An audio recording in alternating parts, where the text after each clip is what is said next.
Welcome back to JB Reviews. So most of you guys know I have this ridiculous dually on 37. Some of you guys love it, some of you guys hate it. I love it. And you know, I gotta admit something. Anytime you modify a car outside of its factory specs, always remember this: you gotta pay to play. Now, I did wash the white truck and I have not driven it since then because Utah's weather is the worst. Like, it's dusty out here, so it doesn't rain that much, but I always get caught in the rain when I wash my cars. Like, it rained yesterday and I was actually supposed to drive this truck and I didn't, thankfully. So yeah, I'm not driving that truck until I'm just tired of driving this one. And I love my diesel, so hey, I'm gonna be driving the truck a lot. So I've been learning how to live with this truck. I had these tires aired up to about 60 PSI. And yeah, most of you guys actually noticed it, but the tires were riding on the centers and not the edges. So that's obviously a sign that you need to air your tires down, which is kind of sad because I don't know if you guys know this. The reason why I show you guys the tire pressure is because when you want to get max capacity, so max capacity on this tire is 3,970 pounds. Well, you have to do that at 65 PSI's code. So with that being said, if you want 3,970 pounds, you have to run at 65. Well, I can't do that because these tires are riding on the center. So I'm going to air these way down. And keep in mind too, when you run tires in dual, you do lose some of that capacity here.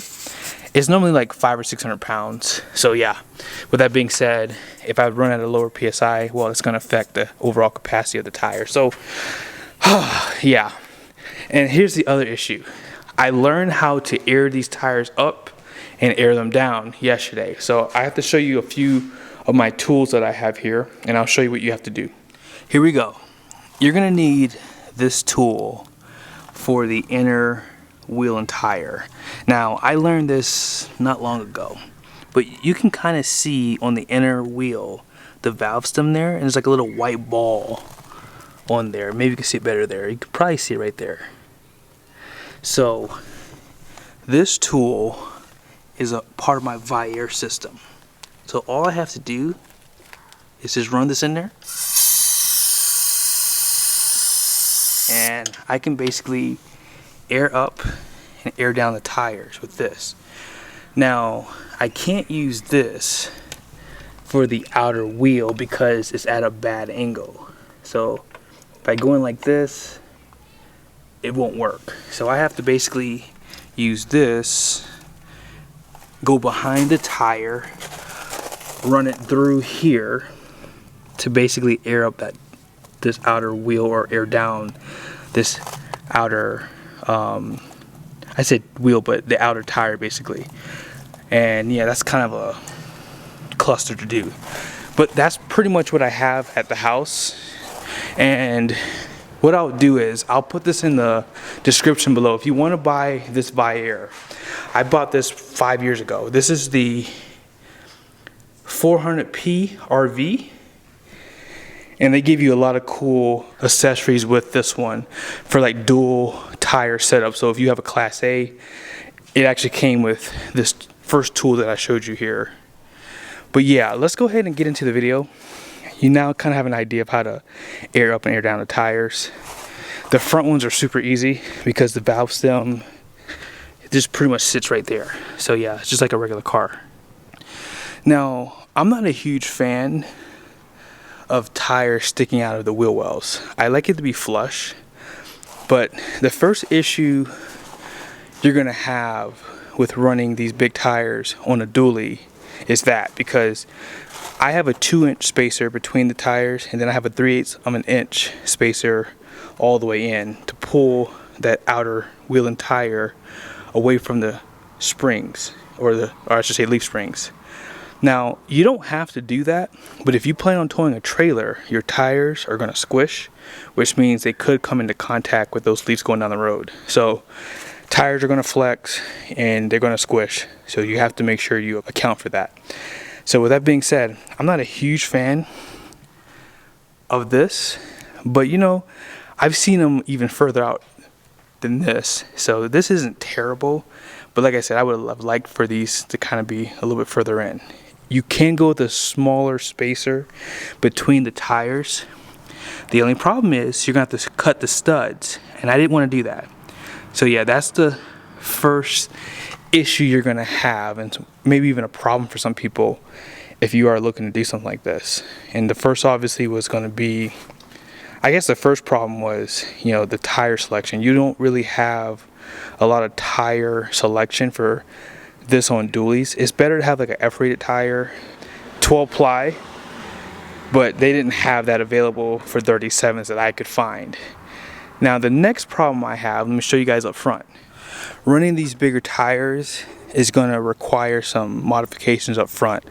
Now you're not going to have to cut, you know, the bumper or the plastic trims on either side. You're going to clear that easily.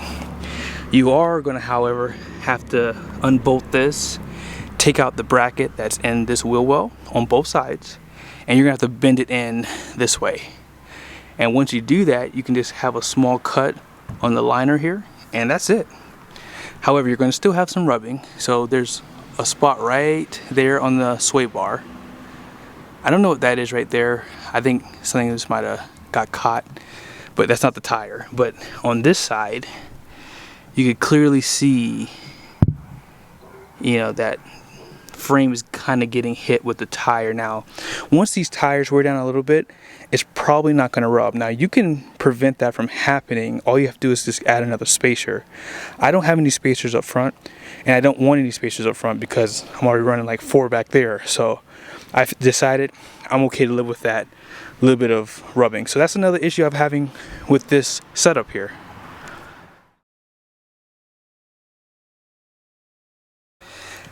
Now, the moment most of you guys have been waiting for. How much is the miles per hour off on this truck? What we're gonna figure out in this video right now. Anytime you're looking to do modifications, especially something like this is a big tire. And when you think about the stock size versus this one, it's almost like a 5-inch tire size difference, and I think it's like 4 inches wider. So you gotta pay to play when you do stuff like this. So always remember that. You gotta count the cost before you do it. Now, if you were to ask me would I do 37s again, I'd be like 100%, because I just love the way they look. And when people see my truck out in public, like, they don't know that these are 37s. Like, they don't think that they're that big of a tire, because if you see it next to another dually that's stock, that, oh wow, you guys see that was pretty cool. That's the only way you kind of know, because these trucks have gotten so big that they make 37s small. So here's what I'm gonna do. I'm gonna show you guys how much off I am for my speedometer, because as you would expect, I'm off, I would say, considerably. So here we go. It's saying I'm going 35 miles an hour, okay? My draggy is saying I'm going 39 miles an hour, okay? So I'm gonna get up to 50.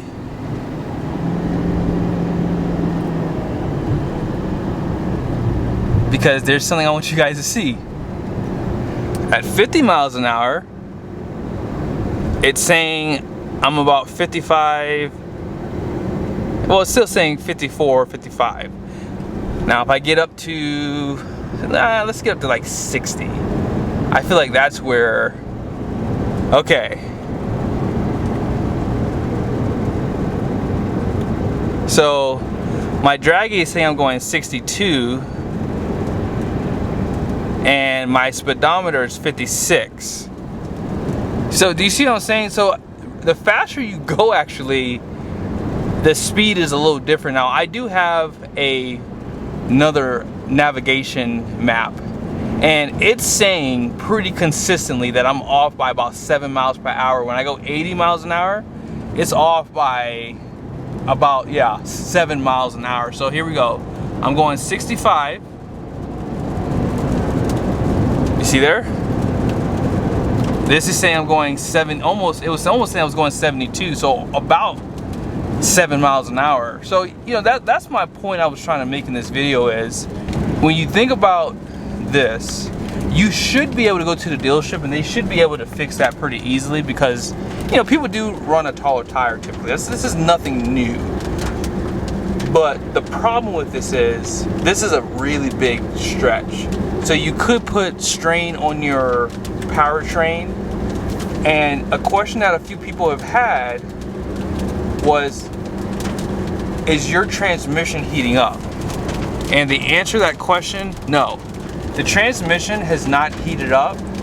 And I'm pretty sure you guys would like to know, am I able to shift into 7th, 8th, and 9th, and 10th gear? Well, let me go ahead and show you guys, because I got some footage earlier today because I was doing some other testing with the truck, and I wanted to show that to you guys really quickly. Almost forgot to mention, there's two other things I need to discuss with you guys before I show you guys the footage, and then I'll end off the video. When you start from 0, the Duramax is very sluggish, but once that turbo spools up, it's like a rocket ship. That dead spot at 0 to about 10 miles an hour, it's like 5 to 10 miles an hour depending on how hot it is outside, how hot the engine is, if it's heat soaked.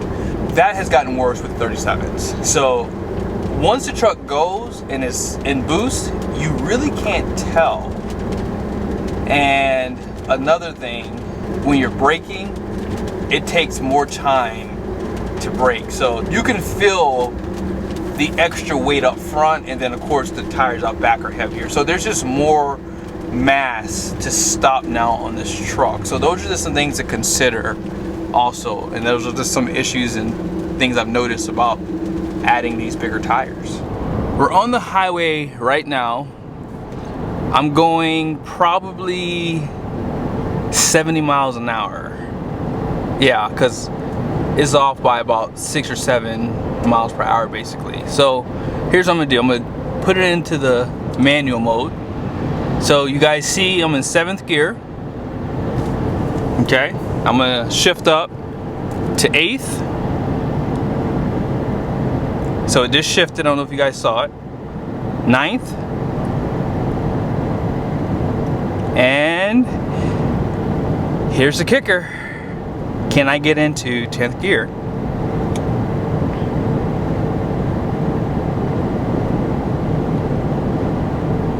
It did shift into 10th gear.